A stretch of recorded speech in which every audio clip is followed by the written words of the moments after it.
अजीज दोस्तों नमस्कार।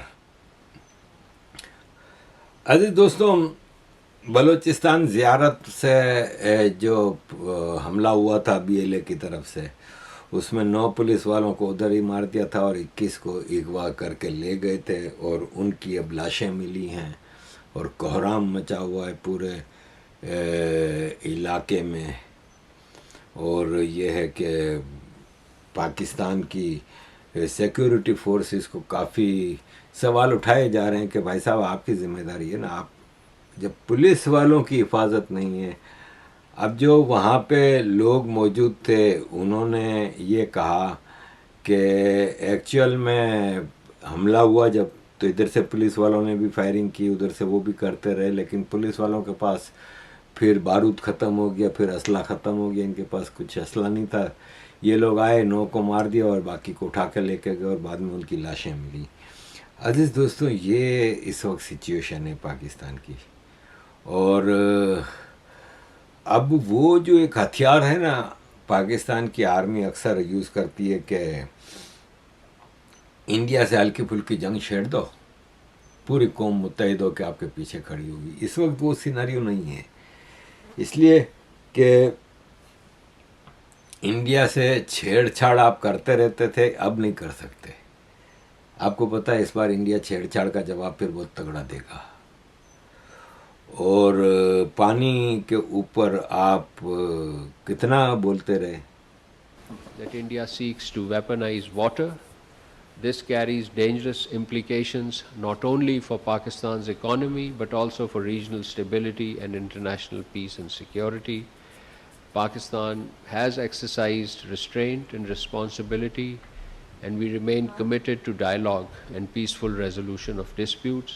However, any illegal action, any illegal measure to endanger Pakistan's water, food and economic security, as well as the survival and well-being of its 250 million people is unacceptable. Such action amount to further destabilization of South Asia with potential grave consequences for the people of the entire region. Under the Indus Water Treaty, Pakistan is entitled to receive for unrestricted use the water of the western rivers, and these were in lieu of the eastern rivers, for the rights of the eastern rivers that were given to India. Pakistan retained all options necessary for safeguard right and entitlements under the treaty and to protect its vital national interest. And let me emphasize, we retain all options in this regard. The international community must call upon India to desist from any form of water coercion, abandon projects that seek to stop or reduce or divert water flow legally belonging to Pakistan, and restore full and faithful implementation of the Indus Water Treaty.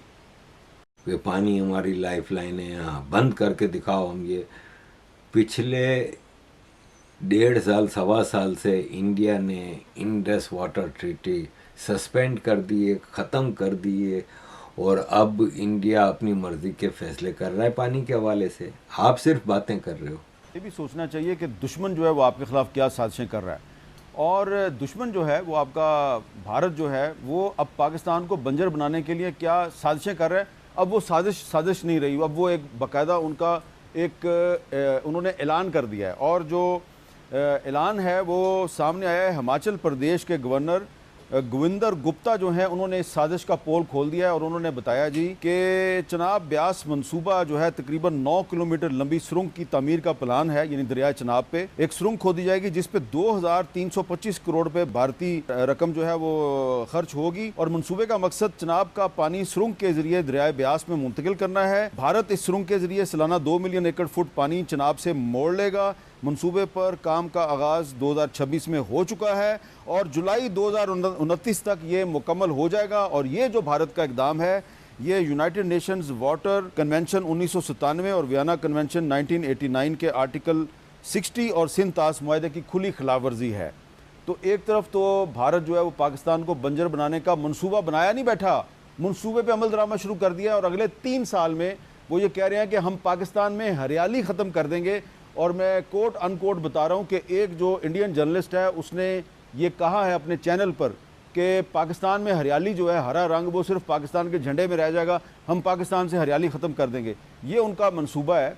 तो doctor Tariq फजल चौधरी साहब ये इस तरफ भी को तवज्जो दें कि हम, अच्छी बात है हम ईरान की और अमेरिका की सुलह करवा रहे हैं और बड़ी हमें सफारती कामयाबियाँ मिल रही हैं, लेकिन ये भारत ने जो सिंतास मुआहिदा जो है उसको सस्पेंड किया हुआ है और दरिया चनाब का पानी चोरी कर रहा है, एलानिया तौर पे हिमाचल प्रदेश का गवर्नर फखरिया तौर पे बता रहा है। इस पर हम किसी अपने आपस में कोई इत्तेफाक राय कायम करके एक मुश्तरका हिकमत अमली क्यों नहीं बनाते?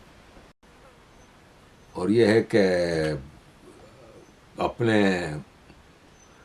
मंत्रियों से प्रेस कॉन्फ्रेंस करा के कि इंडिया अगर इंडस वाटर ट्रीटी को बहाल नहीं करेगा तो हम ये कर देंगे वो कर देंगे। कुछ भी नहीं कर रहे भाई, आप ना कर सकते हैं आप, क्योंकि आपकी कोई हैसियत नहीं। उल्टा ये अभी खबर आई है कि सऊदी अरब और कतर ने भारत से रिक्वेस्ट की है कि इस वक्त पाकिस्तान के ऊपर हमला नहीं करना बराए मेहरबानी, क्योंकि ईरान के साथ जंग चलती है और अगर ज़्यादा बढ़ जाती है तो हमें पाकिस्तान आर्मी चाहिए होगी हमारी तरफ से लड़ने के लिए, क्योंकि दुनिया में यही एक भाड़े की फौज है।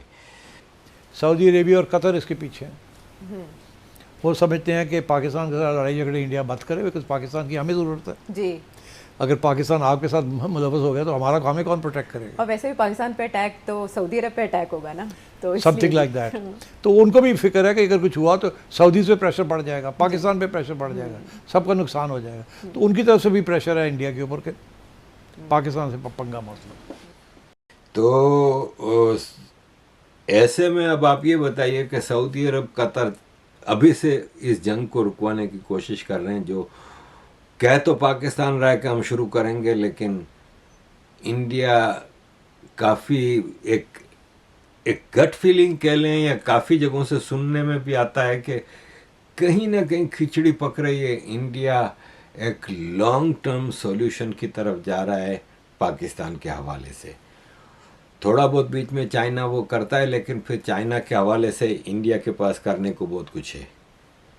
जैसे अभी चाइना के किसी एक ऑफिशिएट को बिठा दिया कि उसने स्पीच कर दी कि अगर इंडिया पाकिस्तान का पानी बंद करेगा तो हम भी ब्रह्मपुत्र का और इसका और उसका पानी बंद कर देंगे। देखें, ब्रह्मपुत्र जो बहुत बड़ा दरिया है, तिब्बत से आता है जो, वो दरिया एक्चुअली इंडिया में जब आता है तो उसका साइज़ इतना बड़ा नहीं होता। इंडिया में आगे बढ़ते बढ़ते उसमें साइज़ बढ़ता जाता है। इसका वजह ये है कि कई छोटी नदी नाले इसके साथ जुड़ते रहते हैं, मिलते रहते हैं। दूसरा ये है कि भारत के साथ चाइना बिल्कुल भी कोई इस वक्त पंगा लेने के मूड में नहीं है, क्योंकि चीज़ें डेवलप हो रही हैं। जैसे अभी जापान गए प्राइम मिनिस्टर नरेंद्र मोदी, वहाँ पे जिस हिसाब की एग्रीमेंट्स और चीज़ें हुई। फिर इंडोनेशिया गए, वो भी साउथ सी चाइना के हवाले से वहाँ का सबसे बड़ा कंट्री है। फिर ऑस्ट्रेलिया गए, वहाँ पे यूरेनियम वाला मामला हो रहा है। तो इंडिया भी एग्रेसिवली अपनी लोगों को, कांग्रेसी टाइप के लोग हैं ना, वो एतराज़ कर रहे हैं कि मोदी जी को कुछ है, बस घूमते फिरते रहते हैं, अब इधर निकल गए अब उधर निकल गए, कुछ लेने ही जाते हैं भाई, घूमने फिरने के लिए नहीं जाते। अब सबको पता है कि वो जहाँ जाते हैं कितना रुकते हैं। मतलब आदमी सिर्फ जागने का पीरियड होता है वो उस कंट्री में गुजारता है, सोते फिर प्लेन में आके आगे कहीं और जा रहे हैं। तो ये है कि अजीज़ दोस्तों, ये जो पानी के हवाले से जो मामला थे ना, ये बढ़ते तो नज़र आते हैं, लेकिन पाकिस्तान इसको कुछ कर सकेगा, ये सोचने की बात है। और कहते हैं ना कारमा, आपने ये जितने 5 दरिया आ रहे थे पंजाब में, इन 5 के 5 के दरिया का ऐसा नदी का सिस्टम रखा है आपने, नहरी सिस्टम दुनिया का सबसे बड़ा बना के पूरा पंजाब से राब। वो दरिया भाई साहब खाली पंजाब का नहीं है, नीचे सिंध बलूचिस्तान भी है। बलूचिस्तान को तो नहीं तो चलो कम से कम सिंध नाम है उस दरिया का, नाम भी सिंध है। उस सिंध को तो पानी दो, तो वो आप भी तो नहीं दे रहे हो ना भाई। कब देते हो? जब सैलाब आता है तो आप अपने सारे बांध खोल देते हो ताकि आपके यहाँ तबाही नहीं आ जाए। आती है फिर तबाही सिंध में। ऐसा तो दुश्मन भी नहीं करता। तो ये है कि दरिया सिंध के हवाले से चीज़ें हैं, बढ़ेंगी, घटेंगी, लेकिन कहीं ना कहीं भारत अब इन सारे इश्यूज का सॉल्यूशन चाहता है। इस सिलसिले में भारत एक ओपिनियन भी बिल्ड कर रहा है अमेरिका के साथ, चाइना के साथ, कोशिश कर रहा है कि कहीं ना कहीं चीज़ें समझाई जाएं। तो इस हवाले से अजीज़ दोस्तों, पानी का मसला पाकिस्तान के लिए ऑफ कोर्स बहुत सीरियस है, इसलिए कि फसलों का मौसम है, इतनी शदीद गर्मी है, फसलें सूख रही हैं, और अगर पानी प्रॉपर नहीं मिला तो कितना बड़ा नुकसान होगा आम किसानों का, आम आदमियों का। और ऑफ कोर्स सरकार को तो कुछ फ़र्क पड़ता नहीं है कि सरकार के तो अय्याशी के खर्चे चल रहे हैं बच्चे बच्चे के, इनके ख़ानदानों के। तो सरकार का तो मसला है नहीं, आम किसान का बहुत बड़ा नुकसान होगा। और अगर पानी कैपेसिटी से ज़्यादा आ गया और भारत ने छोड़ दिया वो पानी, तो फिर तबाही। तो पानी पाकिस्तान के लिए लाइफलाइन है, और पाकिस्तान के लिए पानी का मसला हल करना होगा। नहीं तो पाकिस्तान के पास इतना पैसा नहीं है कि सऊदी अरब की तरह डिसैलिनेशन प्लांट लगा ले और उसको खारे पानी को मीठा कन्वर्ट कर ले और ये सब चीज़ें। क्योंकि आपको पता है सऊदी अरब दुनिया का सबसे बड़ा देश है जहाँ कोई नेचुरल रिवर नहीं है, दरिया नहीं है। तो ये है कि पाकिस्तान क्या करेगा। तो पानी वाला मामला बहुत ख़तरनाक है। पानी वाले मामले पे पाकिस्तान इस वक्त फंसा हुआ है, ऊपर से इकोनॉमिकली बहुत ज़्यादा बुरा फंसा हुआ है। सिक्योरिटी सिचुएशन जो कश्मीर, बलूचिस्तान और केपी में चल रही है, इस सारे हालात में फिर जाके जब हम देखते हैं कि गवर्नमेंट की प्रायोरिटी ये है कि हम किस तरह ईरान अमेरिका का मुआहिदा कराते हैं। मुझे पता है कि पाकिस्तान को बिलियंस ऑफ डॉलर का फ़ायदा होगा अगर ईरान अमेरिका का एक सीज़ फायर एग्रीमेंट हो जाता है, चीज़ें नॉर्मल हो जाती हैं। पाकिस्तान को बहुत बड़ा फ़ायदा होगा। एक तो ये कि आपका पेट्रोल गैस दोनों ईरान से ठाक करके पाइपलाइन के ज़रिए आ रहा है मज़े से, इतना बड़ा खर्चा आपका कवर हो जाता है। दूसरा, उधार देने वाला एक मुल्क बन जाता है आपके लिए। तीसरा, ईरान की ट्रेड जितनी इस तरफ जाएगी, मशरिक़ की तरफ, ईस्ट की तरफ, उसमें पाकिस्तान का कहीं ना कहीं इन्वॉल्वमेंट होगा। तो पाकिस्तान को तो बहुत फ़ायदा है, लेकिन कोई उसके लिए अपने घर को तो आग नहीं लगाओ ना भाई। अपने घर को तो संभाल लें आप। घर का हाल ख़राब है, आप दुनिया में अमन कराने चले हैं। तो यह है कि अपने घर की सिचुएशन देखनी होगी। दूसरा, अजीज़ दोस्तों, PIA, जब तक PIA गवर्नमेंट की थी तब तक कोई रिटायर्ड जनरल इसका प्रेसिडेंट, चेयरमैन होता था, और अब इसको प्राइवेटाइज किया है। आरिफ हबीब ग्रुप ने इसको ख़रीदा है। तो इसका पहला चेयरमैन, नया PIA का जो पहला चेयरमैन है, वो रिटायर्ड जनरल अनवर अली हैदर है, प्राइवेट। तो इसका मतलब ये है कि भाई साहब फौजी फाउंडेशन को बेची है, आरिफ हबीब का नाम यूज़ किया है ताकि आम आदमी में बेचैनी ना हो कि इतना बड़ा PIA भी फौजी फाउंडेशन को दे दिया है। थैंक यू वेरी मच अजीज दोस्तों for all your support. Kindly keep supporting. जहाज क्यों खरीदा? खरीदा है भाई।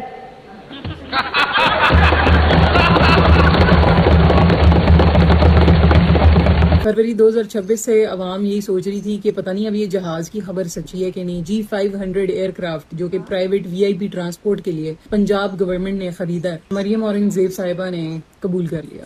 अब हमारी तरफ से ये जहाज लें, प्राइवेट जेट्स लें, प्राइवेट बोट्स लें, ये जो मर्जी लें, क्योंकि हम तो पकड़ सकते नहीं है इनको। बिना किसी नदामत के जिस तरीके से बोला गया कि हाँ जी लिया जहाज, जो करना है कर लो, उसके हिसाब से लगता है कि ये सुनाया अवाम को ही गया है।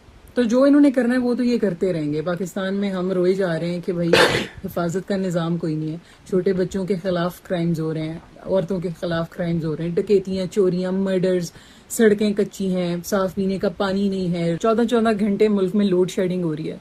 बाकी सूबों को तो आप छोड़ दें, उनको तो जितनी टेंशन मिलती है वो तो देख ही लिया सबने। पंजाब प्रोविंशियल असेंबली में खड़े होकर मरियम औरंगजेब साहिबा ने ये कबूल किया है कि जी 11 बिलियन का जहाज लिया उन्होंने। अब बात ये है कि ये प्रोविंशियल असेंबलीज और इनमें इलेक्टेड मेंबरान जो खड़े होते हैं, इनको किस लिए इलेक्ट किया जाता है? आवाम की प्रोटेक्शन और प्रॉस्पेरिटी के लिए किया जाता है। लेकिन इस प्रोविंशियल असेंबली का माहौल अगर आप देखें तो ऐसा लगता है कि कोई क्लाउन शो चल रहा है। बात ऐसी है कि ये जो हंसी कहकहे और ठट्ठेबाजी की गई है प्रोविंशियल असेंबली में, इस माहौल से ऐसा लगता है कि ये आवाम को बताया जा रहा है कि हमारी औकात क्या है, और ये जो हंसी कहकहा है ये असल में हमारी हालत पे लगाया जा रहा है। शुक्रिया।